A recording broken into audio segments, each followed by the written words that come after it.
It's like people act like they leave it up to somebody else. If you're upset, it's not hard to get on the school board. It's not hard to be a part of the city council. It really isn't. And depending on how small your town is, you could be a mayor. It's the power is with the people, and we need to just know that that's happening.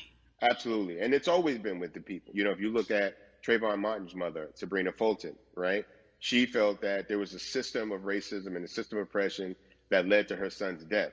And so what did she do? She ran for city council and she was elected to Yeah. city council. Our own former president, 44, Barack Obama, right? Started in the community as an activist, ran for an elected position, became senator, ran for another elected position, and became president of the United Mm-hmm. States. So don't think that Mm-hmm. you can't make a difference. You know what I'm saying? You don't need a lot of money. You don't need a lot of power. Your voice is enough to make a difference.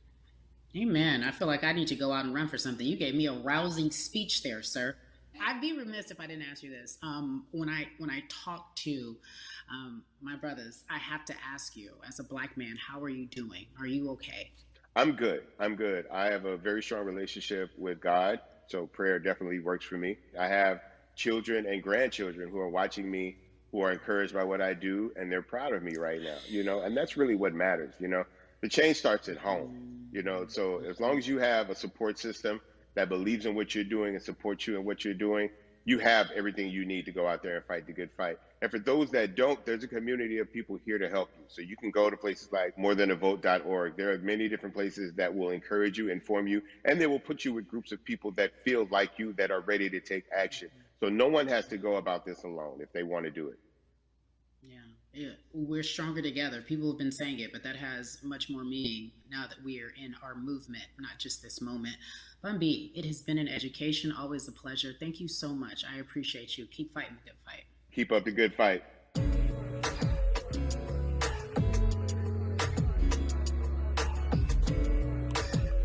Yeah, la la. So our next guest, I have to admit, I'm a fan, but there are so many different people that we could talk to, and I thought it was so imperative that we speak with her. You know her as Molly on the huge, successful show Insecure, HBO's Insecure. She also has a comedy special highlighting her Nigerian roots, and she's an amazing podcaster. Let's welcome in Yvonne Orji, everyone. You have such a beautiful way of making things funny, giving us our medicine with some candy, right? The humor and the Yeah. healing. You bring all of that to your space. And right now, as you look across this country and how everyone is so broken and so upset, if it's not social injustice, it's the pandemic, it's depression, it's unemployment, the list goes on and on.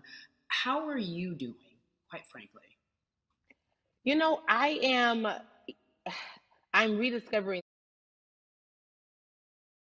I that is hard but necessary, that will lead to ultimate joy. I know it sounds like a lot, but no, I think I personally think that God put all of us on a global timeout. Like we just, America hasn't done as good as other people when it comes to timeouts because everyone else is out playing it.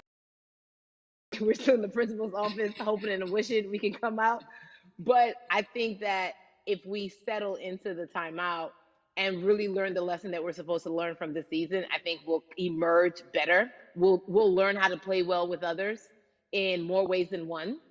And so Mm. personally for me, I'm taking this time to learn me in a new way. I feel like I'm being ushered into a new season and I'm getting still because sometimes the busy uh, confounds the work that we're supposed to actually be doing. We're busy doing other stuff, but we got work that we need to do on the inside. And I'm leaning into it. I'm like, dang, I thought I was gonna be able to rest like everybody else. And God's like, nah, we got work to do.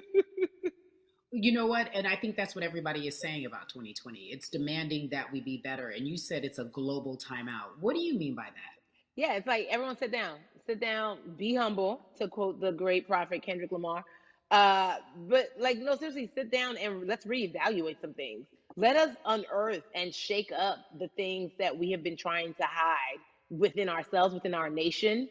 I think America is going through an unraveling right now, a much needed, a much necessary one. And I think all eyes on us, right? There is no, oh, I was on the subway for an hour, so I didn't miss that thing that happened. No, everybody was home. Everybody, was watching when George Floyd died, and everybody, no one could hide it. Everyone was watching when Amy Cooper called the cops. Like this is a time where it's like, oh, we can't pretend it away. We can't excuse it away. No, no, no, no, no. It's a global timeout. Sit down, watch, and let's learn. And globally, it's like, hey, we were going business as usual, but it ain't usual no more. Like that. That's old. Anytime change occurs, it's very uncomfortable. And so right now we're sitting with we're getting we're getting comfortable with the uncomfortable. The minorities, we've been comfortable with being uncomfortable, because that to me explains just the existence for whatever we want to do, how we break into our careers, how we live our lives, how we find ourselves one of the few or one of the first. And that's a lonely road. When you look at, and when you talk about this global timeout, everybody had to pay attention to Amy Cooper, everyone had to pay attention to George Floyd. How is that helping us as a people, as a country, during our global timeout? I think, well, one, we're not minorities, Carrie. You already know it. It's like these labels that they put on us. It's Yeah. like the same way of saying like black on black violence. Also, there's no white on white violence. It's branding, Yeah, right? It's right. all Yeah, branding. you're right. You're And it's right. like white people kill white people every single day. So no, there is no black on black violence. And if you say black on black violence, well then let's brand white on white violence. Like I watch Mhm. Investigation Discovery. Ain't too many of us being featured. so, I just even like but to answer your question, what does that do? I think what everyone expected is what has happened in the past when the world was still open, right? In that, okay, you had everyone from Trayvon Martin to Castillo to Sandra Bland. You had all of these lives lost, and black people made some noise. We rioted, we got out in the streets, we started the Black Lives Matter movement, all of those things. And then white people kind of just like, oh, let's give them something. And then it's just like, is it over? It's like Oscars so black. Okay, okay, good. We gave some Oscars. Are we good now? Like, are we even? Hmm. And it's now it's just Hmm. like, oh no, no, no, no, no. This is not about like a band-aid. It's like, yo, we might have to amputate the leg a little bit, but it's all right because we're gonna by amputating the leg, we're gonna save the body. Yeah. And so I think that's what's happening now. Like America is realizing like, oh, black people aren't just making a little bit of noise. Like the protests are still out, the conversations are still being had, the change is still being demanded, and I think they're seeing, oh, this is not going no way, and no, it's not, because we need systematic change. What a beautiful way to explore what is happening and describe our country. We might have to amputate the leg, but that's to save the body. That's what's happening right now. That's beautiful, Yvonne. And to that end, I have to ask you this, because the way that we do that, we use our voice. And our voice right now in this world, in this country, is our vote. And everyone talks about voting and how important it is, but I feel like more than ever, we understand that it's not just about voting every 4 years for the man in office. It's about the district attorney, the people who have the power to bring charges against police if police brutality is an issue in your community. If you care about your school district, you can run for the school board. I ask this of you, right? Your parents are from Nigeria. You are Nigerian. You talk about that very lovingly. What does voting mean for you? I think voting is power. I remember, I became a naturalized citizen back in the '90s when because I was still a minor. My mom naturalized, and so we were able to do it under her. And just even that power of like we are American citizens and all the access that we have by being citizens. One of those accesses and those access to power being voting. It's a big deal. It's a big deal because not only are we do we have the opportunity to be in this country, but now we can be of the country. We can be of the systems. We can be of the rules. We can be of what it actually affords. But I think going back to your earlier comment about just the setup of systems, I think we are done a disservice. Either it's schools or whatever it is, and I'm not putting teachers on blast. I think teachers do a phenomenal job, but for some reason, we do not, and give them all the raises. I know too many parents who are like, I might, this child of mine, I do love them, but hey, who, where can I drop them off? And I do think that there is a disservice done because, again, when we talk about them, to your point, we talk about every 4 years. It's important to vote for the presidency. We don't realize, like, oh, snap. we actually can vote about like how much our libraries get. It's like small things like that, but they make a big difference. When you think of voter suppression in this country, what does it look like for you? It's the systems. When we talk about voter suppression, we also talk about systematic racism, right? It's all the systems that set up, and we've normalized. Okay, maybe your job will give you a half day, or maybe you'll be able to get this luxury. It shouldn't be a luxury. It should be built into the system. It should be built into the fabric of how we vote. But maybe you'll be able to get this luxury in order to enable you to go vote. Think about everything disenfranchised, marginalized Black person has to endure in a day. So in a day, you need to get to work. If something happens to your car, if something happens to your child care, if something happens to, there's so many factors along the way that can send you into a tailspin as an American. And then you add on as a person of color. If you're just trying to get to vote and you already have to go through all of these hurdles and hoops in your everyday life, imagine the one day when your voice really is supposed to matter the most in this country. But then you also see all the times that you tried to have your voice matter and then it's been shut down, repressed, told it doesn't matter. And then you're kind of like, what's the point? How do we keep hope though? If I'm watching this right now, I want to I how do we as a people stay hopeful? How do we believe in the promise that these quote unquote forefathers have given us? Because have you met Black people? By default, like hope is infused in our DNA. Like you know what I'm saying? Like by default, like if we haven't been broken now through, be it through You're right. slavery, through Give it to me. Give capitalism, it to me. through Give it to me. colonization, through Yeah, segregation, you're right. through I mean, listen, the history of Black people in this country is at one point we were 3/5 the people. Mm-hmm. That's it. At one, That was a written law. And look at us now. We are whole. We are Black girls. Are what I'm saying? mm-hmm. What I think about in terms of giving us hope, right? We're making a lot of people nervous right now, Carrie. We're Oh, making a girl, lot of people Ben. nervous right now because they're like, dang, we put all these obstacles in their way, and these jokers are resilient. But that should give us hope. That should give us hope that like we can't stop, won't stop. I mean, I went to the school of Diddy. You know what I'm saying? Hashtag, bye bye bye bye. Harlem shaking it right now. Can't stop, won't stop. And I think that's our motto. We can't stop voting and we won't stop voting. We can't stop marching and we won't stop marching. We can't stop thriving and we won't stop thriving. To that end, because you led me directly there, I've been asking everyone who's appeared on this platform, what does activism look like? And I feel like back in the day, we had an idea. Yes, it is marching. Yes, it Yeah. is protesting. Yes, it is speaking out against things that we feel are not right or unjust. But talk to me about what activism looks like for Yvonne Orji. Listen, activism, I think the beauty of activism is that it has many faces, right? You're going to have the people on the front lines. Like, you know what? Martin Luther King marched, but there were a lot of women who were in the homes like, hey, BT Dubs, when they come back, this is how we support all the people who are marching on the front lines. And we're going to be here doing what we know to do best here. And you know what? Somebody needs to bail them out of jail so now we need to be in the community, getting money or whatever it is. So it's like everybody has a position to play. And so play your position like a shortstop, bruh. So whoever you are and whatever you do, play your position. So activism could look like, you know what? I'm not the one that's built to be on the front line, but you know what? My pockets go deep, so I'm gonna support the people on the front line. I'm a comedian for the activism.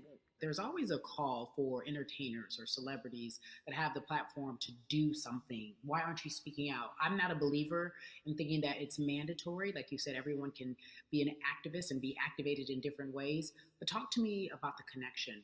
Talk to me about the marginalization in your world and how you feel like it even inspires you to say more and use your platform to do more.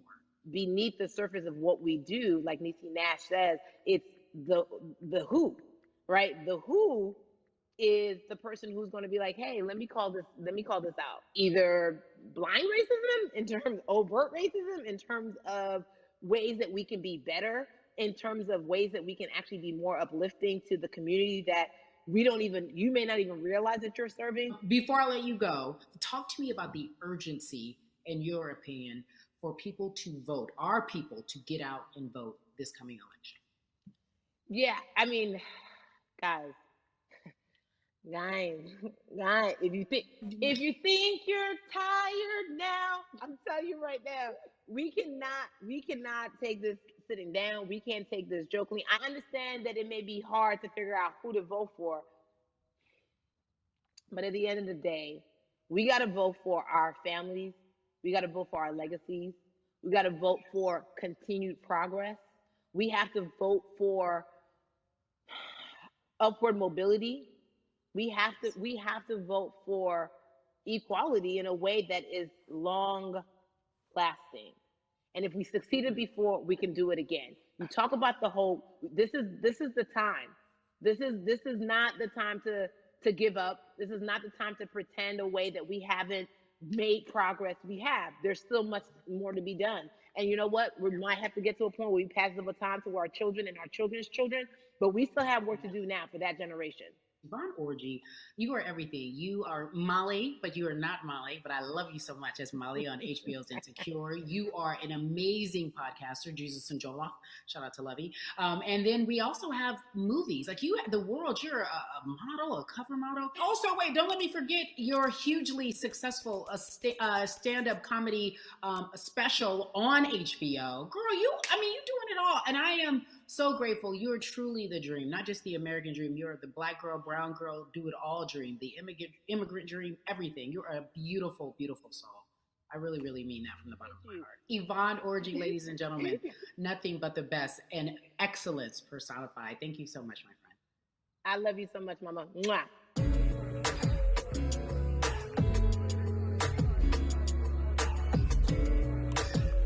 Yeah, la. So Atlanta has been one of the hotbeds in terms of political unrest and social injustice. We've seen so much happen in that city, and we've also seen so much come from that city, including one of our very own founding fathers of the civil rights movement, and that's Martin Luther King Jr. But right now, we want to welcome in someone who has used his platform to talk about voting, to talk about racial injustice, and how he's trying to help. Atlanta's very own Russ joins us now on We the People. Russ, I'm not going to fan out and tell you what some of my favorite songs were that I listened to repeat on yours. We're going to get to the topic at hand. So amazing. We got to talk about recently you did an interview where you shared your outlook on culture and music. And you also were very candid about the fact that you have a privilege and that it's necessary for you to give back. Tell everybody about what that means. It's very obvious. I'm white and I'm in Black culture and I'm benefiting financially off of it. So I feel like if you're a white person financially benefiting off of Black culture, you have to put finances back into Black culture. It's just that simple. The screenshots with your feelings, it just comes off like fake empathy because it comes off very dismissive and very oh, that sucks for y'all, but anyway, back to what I was doing. Have you felt that way always, or is it now because of the time of where we are in this country? I've always had the feeling. I think now it's just obviously elevated. It's a new level and there's new, it's to the point now where you can't, first of all, you can't not say anything. Second of all, though, I just think saying something isn't enough anymore. I think, if you have the ability to put money back into a culture that you're financially benefiting from, you have the ability to, you should. It's interesting that you talk about it in that way because some people do believe that silence is the best way to go because it's hard to talk race, especially if you're white and you're in the Black culture. People just feel as if they can't talk about it. They feel awkward. They feel as if they don't have the privilege or the voice or the words. How do you find yourself right now in terms of interacting with people when they want to talk to you about social injustice, police brutality? What's going on in this country right now? Well, first of all, picking and choosing whether you want to be silent or not about race, that's a privilege in and of itself. But no, I mean, I try to just do my best to listen to the Black people around me and the educated Black people I have in my life. So I do my best to not act like I have all the answers for everything, especially in a culture that I'm not from. But that's why when we decided to raise the money for Black Lives Matter organizations, when we raised 500,000, we got on the phone with some of the women who started Black Lives Matter. I got on the phone with Tamika Mallory. I was on the phone with Karen Civil and talking with my friends to make sure the money went to like the correct places, and people who really need it. It's just about listening. That's Well, all. It's about listening. let's talk about that for a moment because the way I think of activism for me, it looks very differently. It's not necessarily just protesting on the front lines. I think that's great. But what about being an activist in the way in which you have decided to be one? What inspired you? What did it look like? You said you raised money for Black Lives Matter. What did you do? Mm-hmm. Walk us through everything that you did and how you find yourself in this moment right now. So for me, it was 3 years ago. I had like a string of festivals, and I decided that I was going to wear T-shirts with a message on them because I figured, what better, what better time to use a platform than in front of a bunch of people. So one of the T-shirts I wore was, "If you want to change the system, speak up. White silence is pro-racism." The whole thing, and it didn't really it kind of got swept under the rug back then.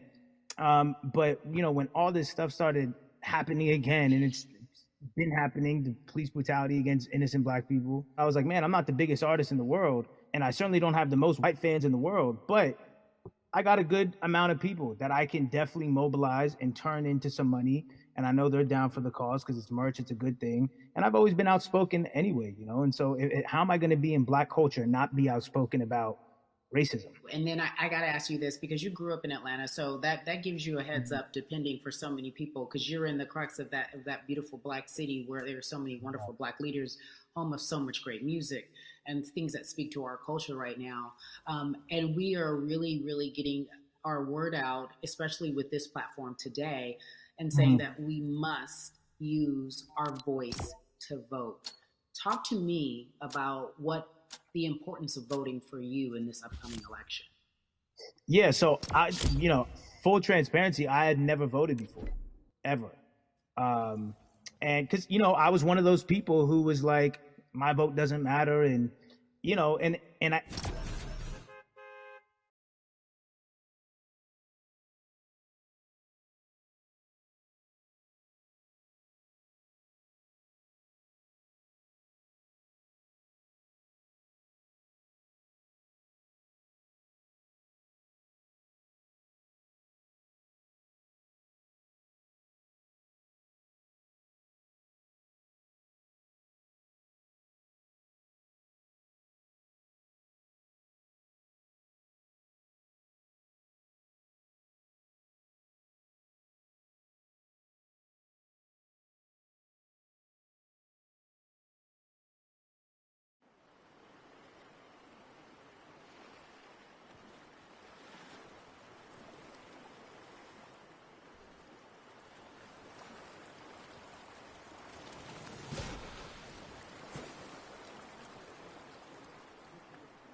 Honestly, because I think that George Floyd really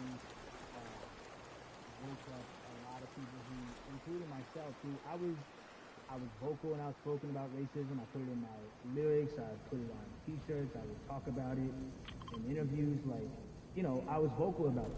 But that video in that moment, I think me along with a lot of other people just kind of was like, all right, like words are simply not enough anymore. We gotta do something, whether it's raising money, whether it's voting, or all the above. Like we gotta do something, and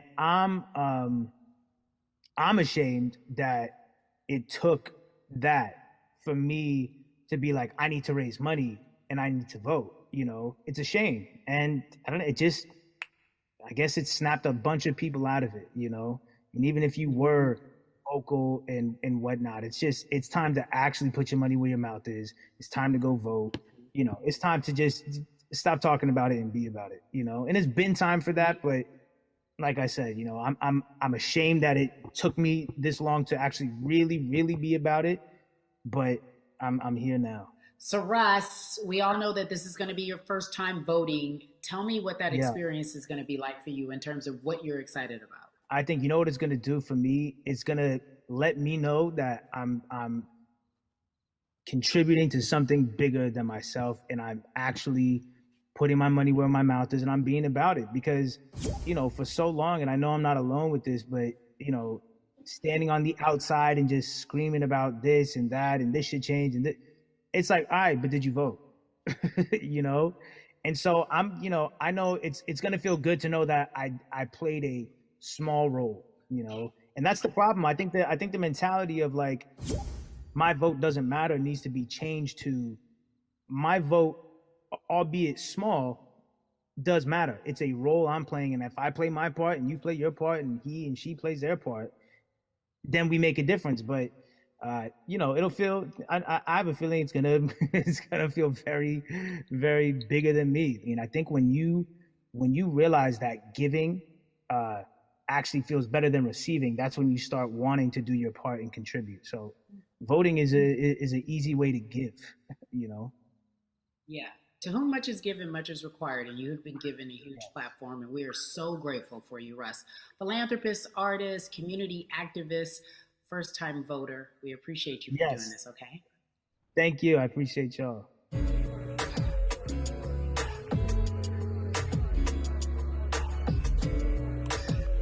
Yeah, la la. So, cities like Atlanta and Chicago have been at the forefront of the discussions, especially now in this country when we're talking about COVID 19 and systemic racism, as well as police brutality and what we can do in this country. Again, we're continuing our conversation, letting you know that your voice is your vote and your vote is your voice. We can change where we are in this country. Currently, I'd like to welcome in Chicago Cubs right fielder Jason Hayward. I appreciate you. I brought in Atlanta and Chicago because I know you grew up in the metropolitan area of Atlanta, more specifically McDonough. Let's be technical, and and you have been very vocal throughout this entire time in terms of what our country's been experiencing. Let's look at the past month and a half, if you will. What has been the hardest thing for you to deal with? The hardest thing for me to deal with, Carrie, this last month has just been going from the virus shutting everything down to us being called to action. We've had multiple police brutality situations. We've had people protesting, wanting to get the message out. But I really realized that I need to be a part of the positive message and make sure that doesn't get lost in all the chaos going on for people to actually hear from a reasonable, respectable person who cares about everyone involved.